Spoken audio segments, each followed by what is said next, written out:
4 రాష్ట్రాల్లో 5 అసెంబ్లీ నియోజకవర్గాలకు జరిగినటువంటి ఉప ఎన్నికల ఫలితాల్లో బీజేపీకి చాలా అనూహ్యమైన ఎదురుదెబ్బ తగిలింది.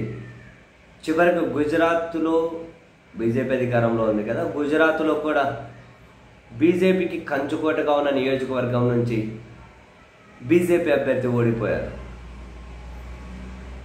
అధికారాన్ని అడ్డుపెట్టి ఎలాగైనా కొన్ని ప్రెస్టీజియస్ ఆ ఉప ఎన్నిక కొన్ని స్థానాలు నిలబెట్టుకోవాలనుకున్నారు.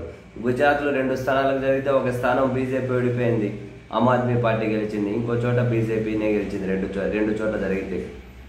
అండ్ పశ్చిమ బెంగాల్లో అయితే ఎట్లయినా ఈసారి అక్కడ మమతా బెనర్జీ టీఎంసీకి షాక్ ఇవ్వాలి, వచ్చే ఎన్నికలకు మనం పట్టు సంపాదించాలంటే అని చెప్పి అక్కడ ప్రయత్నాలు చేశారు, అక్కడ ఘోరంగా ఓడిపోయారు. చివరికి సొంత అంటే రాష్ట్రం గుజరాత్లో అధికారంలో ఉండి కూడా బాగా పట్టున్నటువంటి నియోజకవర్గం నుంచి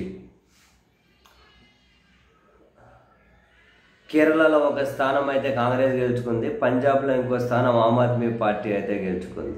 గుజరాత్లో 2 చోట్ల జరిగితే ఒక చోట ఆమ్ ఆద్మీ పార్టీ గెలిచింది, ఒక చోట బీజేపీ గెలిచింది. కేరళలో నీలాంబర్ సీట్ని అయితే కాంగ్రెసే గెలుచుకుంది, పంజాబ్లోని లుధియానా వెస్ట్లో ఆప్ గెలిచింది. ఇక పశ్చిమ బెంగాల్ ఖలీగంజ్లో తృణమూల్ కాంగ్రెస్ పార్టీ అభ్యర్థి ఖలీఫా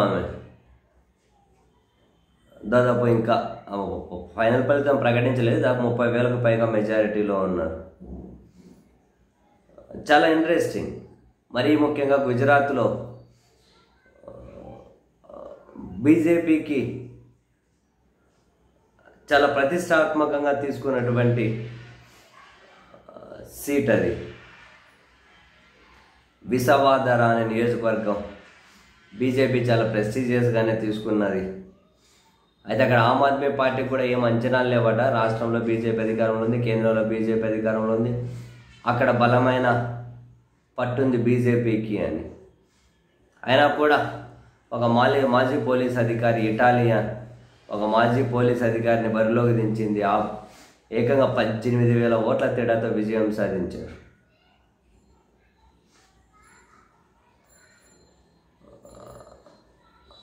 మరి నెటిజన్లు అయితే వీటి మీద భిన్నంగా స్పందిస్తూ ఉన్నారు. ఉప ఎన్నికలు కాబట్టి ఈసీని ఈవీఎంలను వదిలేసాం, పండగ చేసుకోపోండి అని చెప్పి కొంత నెటిజన్లు సెటైరికల్గా కామెంట్ చేస్తూ ఉన్నట్టున్నారు. కొందరు సెటైరికల్గా.